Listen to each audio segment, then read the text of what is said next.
FTV, Madame, Monsieur, bonsoir. Voici les titres de cette édition. Plus de 3 millions de kits et manuels scolaires seront distribués en Côte d'Ivoire pour la rentrée scolaire 2019-2020. Le coup d'envoi de l'opération a été donné ce jeudi 12 septembre à Bingerville pour le ministre ivoirien de l'Éducation nationale. Le Cameroun fait un bond en avant dans l'exploitation de ses ressources minières. 300 nouveaux gisements viennent d'être découverts au terme d'un projet financé par la Banque mondiale. Et pour notre dossier entrepreneuriat, nous ferons incursion dans l'univers des vendeuses ambulantes d'eau sur les principales artères de la ville d'Abidjan. L'élément vous sera proposé en fin d'édition. Bonsoir et bienvenue dans ce journal. En Côte d'Ivoire, la ministre ivoirienne de l'Éducation nationale, Kandia Camara, a procédé ce jeudi 12 septembre 2019 à Bingerville au lancement officiel de la campagne de distribution des kits scolaires dans le cadre de la nouvelle rentrée scolaire 2019-2020. Selon la ministre, ce sont plus de 3 millions de kits et manuels scolaires qui seront distribués partout en Côte d'Ivoire pour un coût total de 10 milliards de francs CFA. On regarde. Groupe scolaire Gbagba Sud, commune de Bingerville. C'est le démarrage de la distribution de kits et manuels scolaires.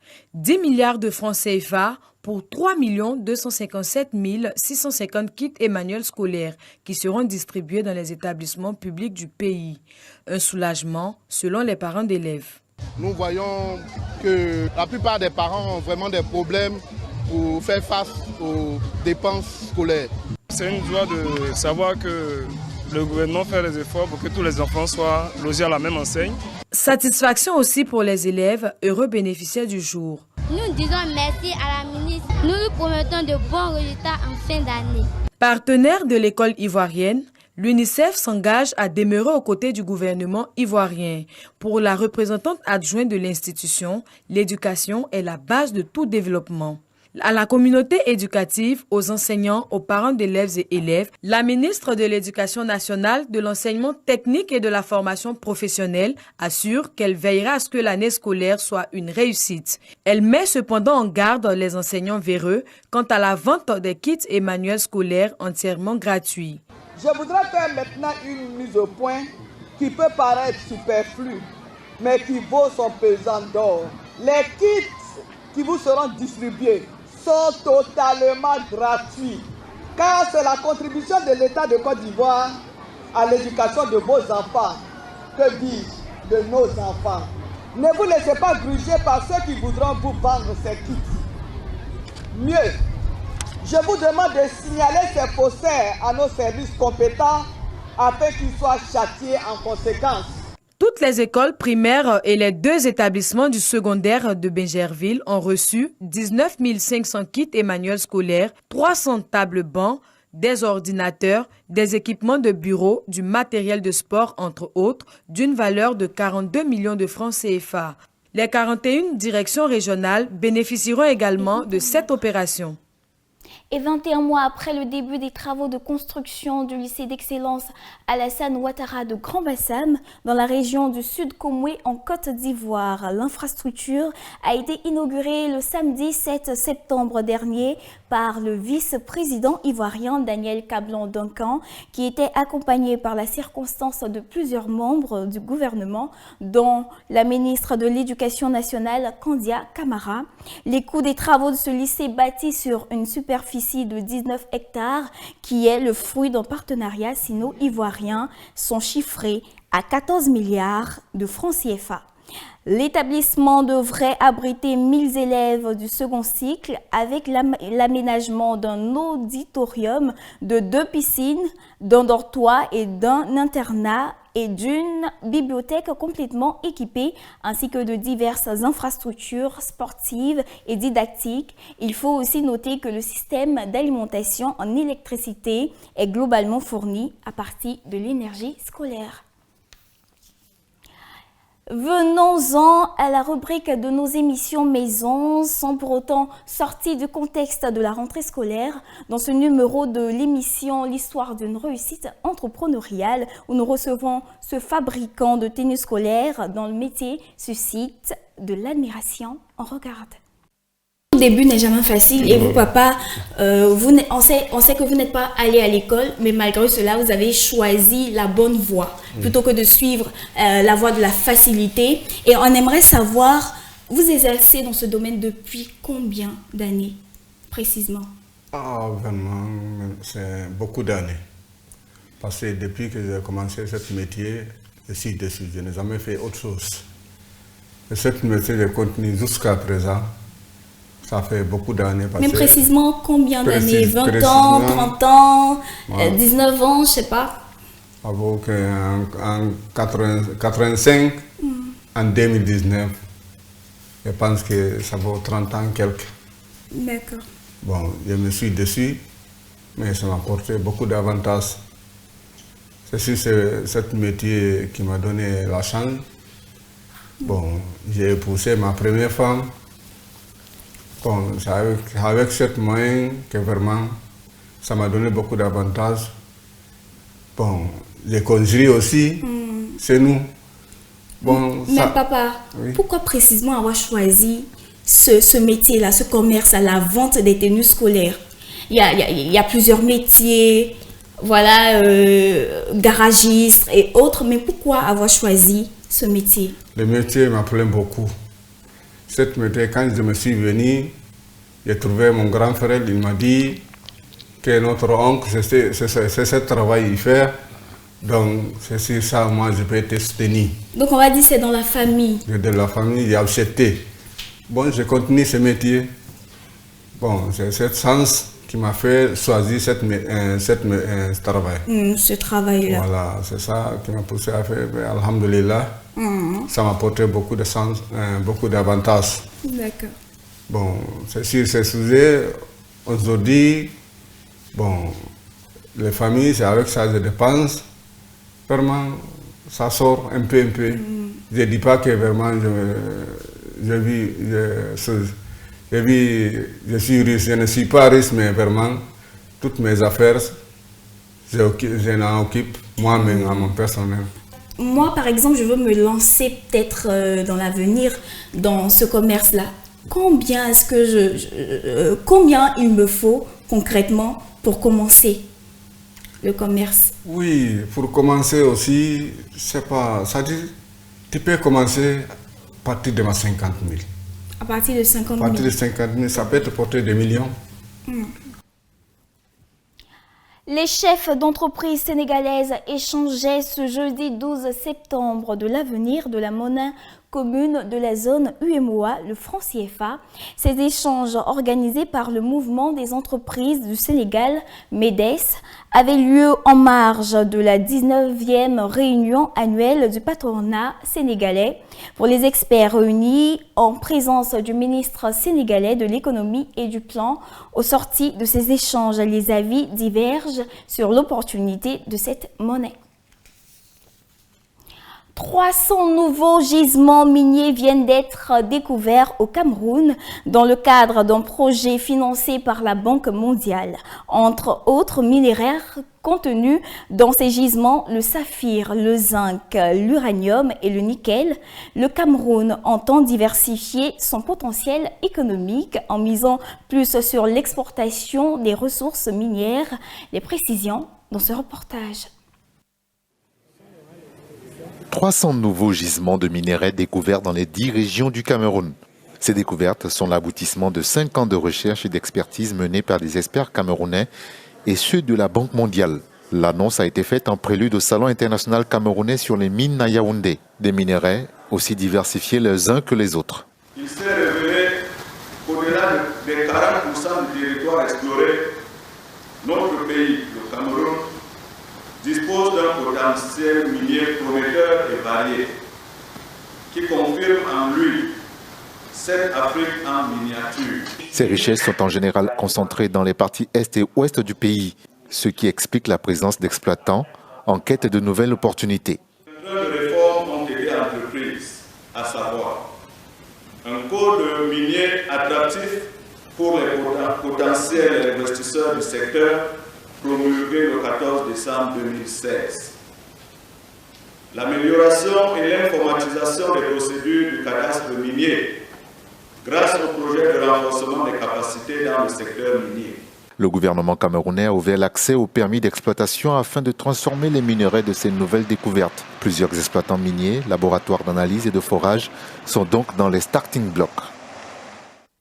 On prend la direction dans le département de Gaoua, dans le sud-ouest du Burkina Faso, où les responsables de la filière fibre textile sont allés rencontrer les producteurs locaux de coton pour les encourager dans la relance des activités en vue d'une récolte réussie pour la saison en cours. Le point avec la RTB. Des cotonniers à hauteur d'homme portant des fleurs et des capsules. Nous sommes sur l'exploitation familiale de Sossaon d'Abiré, à Gagnimé, un village de la commune rurale de Oronkwa dans le Yoba. C'est cette parcelle qui a émerveillé les responsables de la Sofitex, de l'INPCB et de la direction régionale en charge de l'agriculture du Sud-Ouest.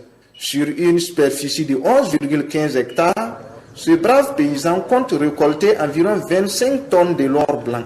Le 27 J'ai débuté les semis le 27 mai. Ensuite, j'ai suivi scrupuleusement les conseils des encadreurs de la Sofitex. Les engrais chimiques et organiques, les labours ainsi que les traitements de parasitisme se sont déroulés aux dates indiquées par les techniciens. De façon générale, cette campagne qui s'inscrit dans le cadre de la relance de la production cotonnière au Burkina est prometteuse dans la région cotonnière de Djibougou, de Nakar à Oronkwa, en passant par Guara, Benvar, Bengan, Bafor et Kolkol, vont du stade de floraison à celui de l'ouverture des capsules. Il n'est pas exagéré de dire que dans la région cotonnière de Djibougou, la physionomie de la campagne cotonnière est bonne. Je dois signaler que cette région cotonnière a une particularité. Nous avons une région cotonnière qui, en termes de performance, réalise le rendement le plus élevé au niveau de la zone Sofitex. Selon la Sofitex Djibougou, environ 52 000 tonnes de coton sont attendues pour cette campagne. Pour atteindre cette prévision, le directeur général de la Sofitex est allé demander des prières aux autorités coutumières de Djibougou et de Dano afin que le ciel reste encore généreux. L'Union européenne et le gouvernement éthiopien s'engagent à renforcer le système de productivité de la filière café en Éthiopie. Un fonds spécial d'un montant de 15 millions d'euros a été mis en place dans le cadre de ce projet baptisé E-Café, dont la durée d'exécution est prévue sur 5 ans. Le but de cette initiative est justement de renforcer la résilience de la filière grâce notamment à l'amélioration de la prévention des maladies et à l'accès des producteurs au crédit et à l'assistance technique. Le bout du tunnel n'est pas pour demain pour les Tunisiens en situation de chômage. 8 ans après la révolution en 2011, la crise sociale demeure persistante. Les entreprises ferment à tour de bras. Les chiffres de chômage stagnent toujours à 15% avec une légère amélioration sur la période 2018-2019. On regarde cet élément de France 24. À Bir Ali Ben Khalifa, une ville à quelques kilomètres de Sfax, le centre économique du pays, les habitants attendent toujours le changement. La jeunesse fuit à cause du manque de travail, souvent clandestinement. Maktouf, travailleur journalier, a perdu l'un de ses fils il y a 2 ans dans le naufrage d'un bateau clandestin qui partait pour l'Europe. Mon fils a fait une formation. Il a travaillé comme plombier, comme réparateur de climatiseurs, réparateur de frigo. Mais au final, le travail se faisait toujours rare. Et en plus, on le payait mal ou pas du tout. Dans les cafés de la ville, les diplômés chômeurs rongent leurs freins. Certains sont sans travail depuis la révolution de 2011. Sur 600 000 chômeurs en Tunisie, plus de 200 000 ont fait des études, comme Ramzi pour être professeur en philosophie, mais il n'a jamais enseigné. La corruption s'est beaucoup développée depuis la révolution. et on n'a rien sans donner quelque chose. C'est pour cela que l'espoir des jeunes s'est terni depuis la Révolution. Dans la capitale aussi, des travailleurs plus âgés souffrent de la crise. Entre 2011 et 2015, plus de 1500 entreprises industrielles ont fermé leurs portes. Les employés de cette société spécialisée dans la fabrication de couches sont au chômage technique depuis 3 mois. Leur patron s'est volatilisé sans explication. S'ils avaient voté lors des élections de 2014, aujourd'hui la politique n'est plus une priorité. Vous vous trouvez sans salaire, sans aucune visibilité, sans rien. Je vois que la politique c'est votre dernier souci. 8 ans après la Révolution, l'enjeu des élections est plus que jamais économique et social, selon ce professeur en économie. Si on ne résout pas la crise du chômage, tôt ou tard, nous aurons une explosion sociale. Il faut réinvestir dans tout ce qui est infrastructure. Regardez les coupures d'eau qui viennent de se passer récemment, les coupures d'électricité, les infrastructures. Pourquoi ça arrive? Parce que l'investissement public est mort. L'État n'investit plus. Avec un chômage qui stagne à 15,3% et plus de 9000 mouvements sociaux en 2018, les candidats et les partis sont attendus au tournant. Une application anti-embouteillage pour lutter contre la congestion du trafic routier à Lagos au Nigeria. Pour les initiateurs de la plateforme mobile Max Okada, il s'agit de permettre donc aux citadins de la capitale économique nigériane de contourner les embouteillages de la ville la plus peuplée d'Afrique en mettant en circulation des motos avec un service express adapté aux besoins du client. Reportage.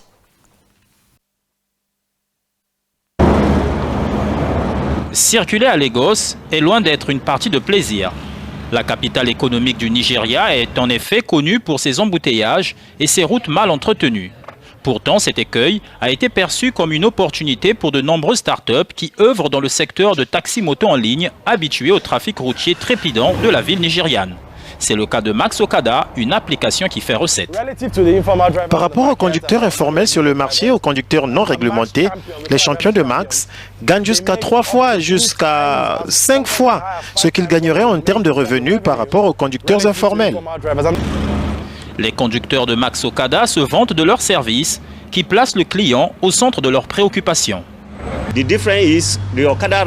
La différence, c'est que les cavaliers Okada manœuvrent partout, dans toutes les rues. Ils ne respectent pas leurs clients, leurs passagers, mais les champions respectent leurs clients et ils conduisent prudemment. J'étais électricien avant, j'avais mon propre Okada que j'avais l'habitude de gérer moi-même. Mais quand j'ai vu tous ces pots de vin que j'ai dû donner, même pour la police, je me suis dit qu'il me fallait trouver autre chose à faire. Ils m'ont présenté cette société et maintenant je suis très heureux. Si le service est alléchant, les conducteurs informels par contre craignent de perdre leur emploi au profit des cascadeurs de la route. L'intelligence artificielle comme facteur d'apprentissage pour les élèves et étudiants. Des chercheurs de l'Université de Macédoine dans le sud de l'Europe viennent de mettre au point un robot baptisé SteamMay, conçu pour améliorer les capacités d'assimilation des élèves. L'invention de ce robot a été réalisée dans le cadre d'un projet européen Horizon 2020 et devrait constituer la toute première étape de la mise en place d'un vaste réseau d'étudiants et de robots alliant intelligence humaine et artificielle. Euronews. Ce petit robot est sur le point de devenir le meilleur ami d'un étudiant. Il s'appelle SteamMay et son travail consiste à améliorer l'apprentissage des élèves et de jouer le rôle d'assistant général dans leurs activités et matières, notamment scientifiques. Ce robot innovant utilisant l'intelligence artificielle a été développé par des chercheurs de l'Université de Macédoine dans le cadre du projet européen Horizon 2020. Le robot intègre une équipe en tant que partenaire et interagit avec les élèves, créant ainsi un cadre différent dans la procédure éducative. Ainsi, au lieu d'avoir 3 étudiants qui travaillent dans une classe comme d'habitude, nous insérons un robot dans l'équipe, ce qui crée une motivation et une volonté supplémentaire de travailler. Ce robot ne représente qu'une partie du projet de recherche SteamMay qui comprend également une émission de radio, une plateforme d'apprentissage en ligne et des jeux éducatifs. Le programme est développé par des universités et des entreprises espagnoles, allemandes, biélorusses, grecques et finlandaises. Fin octobre, 300 robots SteamMay seront déployés dans les écoles de ces pays. Au final, le projet STIMEI consiste à créer un réseau d'étudiants et de robots ayant une intelligence collective et évidemment une mémoire collective, même si certains éléments de cette intelligence et de cette mémoire seront humains et d'autres numériques. Pour le micro-trottoir de ce journal, nous vous présentons à nouveau cet élément dans lequel les populations se sont prononcées sur la cotation en bourse. Regardez. Au niveau de l'éducation de la jeune fille, je trouve que mon opinion c'est que la jeune fille doit partir à l'école parce que nous sommes tous au même niveau que l'homme. L'important pour la jeune fille d'être éduquée, scolarisée et puis peu de tout qu'après dans la société, ce que l'homme fait, la jeune fille peut faire, la femme peut faire. Donc de mon point de vue, l'important que la jeune fille parte à l'école, elle soit éduquée. L'éducation de la jeune fille est au profit de la société. C'est plus important, bon, on ne peut pas dire plus important que pour les hommes, les garçons, mais c'est aussi bénéfique pour la société que l'éducation des garçons. Parce que lorsque la femme est bien éduquée, je pense que c'est profitable pour la société et pour la famille, parce qu'elle a la charge de s'occuper de la famille, l'éducation des enfants. Et si elle est bien éduquée, alors les enfants seront bien éduqués. Si elle est intellectuelle, elle saura comment faire pour que ses enfants deviennent des intellectuels plus que elle, pour devenir plus grands plus que elle. Donc je pense qu'il faut mettre l'accent sur l'éducation de la jeune fille, encourager les jeunes filles à ne pas abandonner l'école et s'attacher seulement au métier, mais à continuer à étudier, à devenir aussi des femmes battantes, des femmes intellectuelles, que de rester seulement les femmes au foyer. Bon, pour moi je pense que la jeune fille a besoin d'être éduquée parce que dans nos sociétés aujourd'hui, si une fille, bon, elle n'a pas eu d'encadrement, elle doit elle-même réfléchir puis faire tout. Bon, c'est pas facile quoi, voilà. Donc pour moi, elle a besoin d'être éduquée par sa maman, par son papa, par son entourage quoi. Elle doit apprendre des autres pour pouvoir aussi grandir. Voilà. Donc rectification, donc c'était sur l'éducation des jeunes filles. On repart pour le doc sur le même sujet.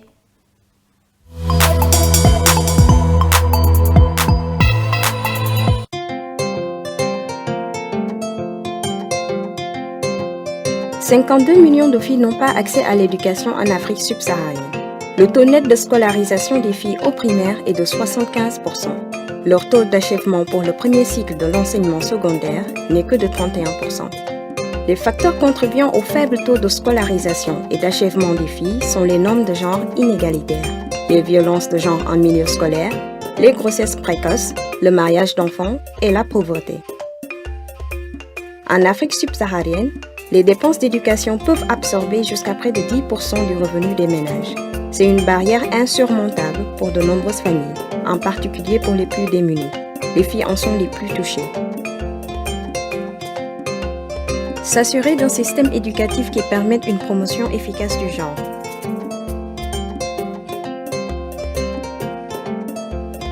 En Afrique subsaharienne, 66% des filles sans éducation se marient avant l'âge de 18 ans, contre 13% des filles accédant à l'enseignement secondaire ou supérieur. En Afrique subsaharienne, le mariage d'enfants est une barrière importante à l'éducation des filles. Augmenter le soutien communautaire à l'éducation de qualité des filles. L'Afrique subsaharienne enregistre le taux de natalité chez les adolescentes le plus élevé au monde. À titre d'exemple, en Afrique de l'Ouest et du Centre, les filles sans éducation sont généralement 2 fois plus susceptibles de donner naissance avant l'âge de 18 ans que celles qui ont fréquenté l'école. Les jeunes femmes et hommes du continent manquent sérieusement d'informations et de services sur la santé sexuelle et reproductive.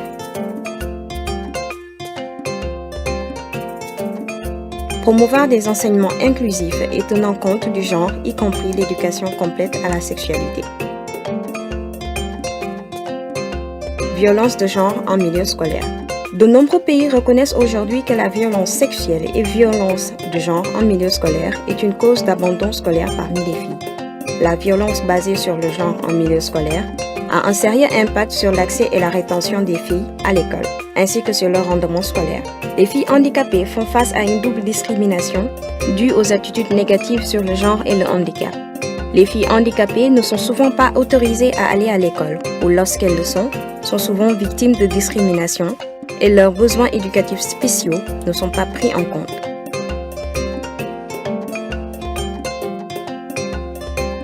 Fournir des environnements d'apprentissage inclusifs, favorables aux filles, sécuritaires et protecteurs.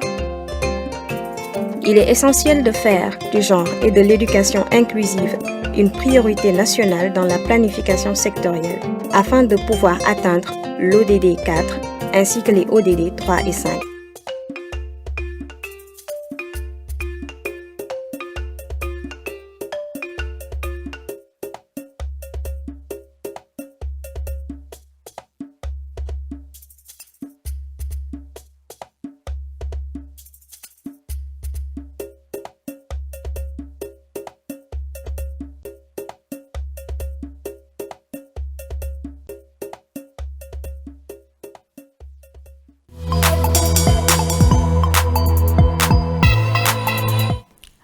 Il suffit donc de parcourir les principales artères de la ville d'Abidjan pour s'en rendre compte. Elles sont nombreuses à envahir les trottoirs, des paquets d'eau en main ou de cuvettes remplies de sachets d'eau sur la tête. Une activité risquée dans laquelle beaucoup de jeunes filles se lancent comme par défaut. On regarde. Abidjan. Il est 13h ce vendredi 19 avril 2019. Nous voilà sur le boulevard Valéry Giscard d'Estaing où notre véhicule est happé par des jeunes gens. Des vendeurs ambulants qui viennent à notre rencontre nous proposer diverses sortes de marchandises. Enfin, nous sommes dans notre élément. C'est justement pour rencontrer ces jeunes que nous avons fait le déplacement. Pour les comprendre, découvrir leur univers et surtout essayer de partager les réalités de leurs activités dont la lutte frise grossièrement la misère. La rue, c'est leur monde. Ici, ils se sont fait une famille, une autre vie. C'est aussi là qu'ils gagnent leur pain. La route est comme genre notre deuxième famille, quoi, parce que nos familles n'ont pas d'argent. À cause on vient vendre sur la route. C'est parce qu'on n'a pas de moyens. Souvent, il peut y avoir 2000, 3000, 2500. On fait ça parce qu'on doit trouver un peu pour aller nous nourrir. C'est ça. Des fois, si on vend 5 paquets comme ça fait 16 500. On peut gagner 3 500, 4 000 comme ça. Ça dépasse, ça marche. Des sachets d'eau en quantité chargés sur la tête, des vendeuses d'eau de tout âge côtoient la mort au quotidien. Rien que pour amasser quelques jetons. Nous, on vend de l'eau. Souvent, l'argent, ça ne sort pas. Souvent, ça sort. On court derrière les barres pour vendre l'eau là. Notre situation, ce n'est pas trop ça. Nos frères, c'est nous, on vend un peu, pour nous débrouiller nos parents. T'as vu, non? Souvent, on court derrière les barres nous coincent, les camions ne s'arrêtent pas. C'est très dangereux. Souvent, il y a des accidents. Tu ne sais pas comment faire. Souvent, les barres, quand ils prennent à côté, ils peuvent te faire du mal, il ne va pas s'arrêter. Mais si tes parents n'ont pas de moyens, tu vas faire comment? Et ces décors, on le retrouve sur toutes les voies principales d'Abidjan. Pour la plupart de ces gens, c'est déjà une victoire que de gagner quelque chose à partir de ce qu'ils font de leurs 10 doigts. Bien que cette activité échappe à tout contrôle de l'État, qui ne perçoit aucune taxe sur la vente des produits mis sur le marché par ces marchands ambulants, elle semble constituer une parade intéressante pour certains parmi ces jeunes qui parviennent à empocher suffisamment de sous qu'ils mettent de côté, pour ensuite explorer des secteurs d'activité plus porteurs. Même demain, si je gagne l'argent, je quitte ici. Parce que ici même, ça ne me plaît pas. Mais je ne sais pas comment je fais. Bon, j'ai acheté un petit magasin pour m'asseoir là-bas. Parce que ici, là, mais ça ne me plaît pas. Qu'ils tiennent en main des articles divers ou des sachets d'eau, pour les vendeurs ambulants de la capitale économique ivoirienne, le rêve de se réaliser peut sembler lointain, mais il n'est certainement pas impossible pourvu que les autorités étatiques, en charge des questions d'insertion sociale, se décident à encadrer une activité potentiellement judicieuse dans la lutte contre le chômage. C'était donc nos reporters Christian Ago et Mariam Sidibé. On s'intéresse maintenant au taux de change.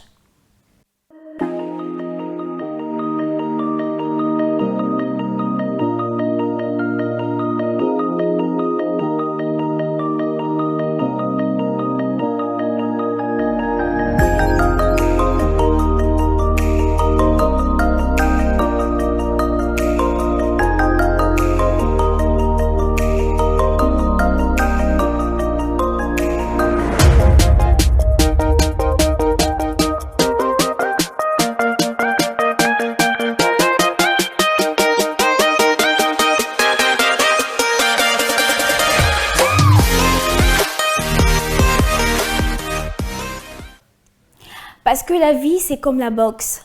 Il y a des coups que vous encaissez et d'autres qui vous blessent, mais relevez-vous et continuez de vous battre jusqu'à gagner. C'est sur ce petit conseil que nous nous retrouvons demain pour un autre journal.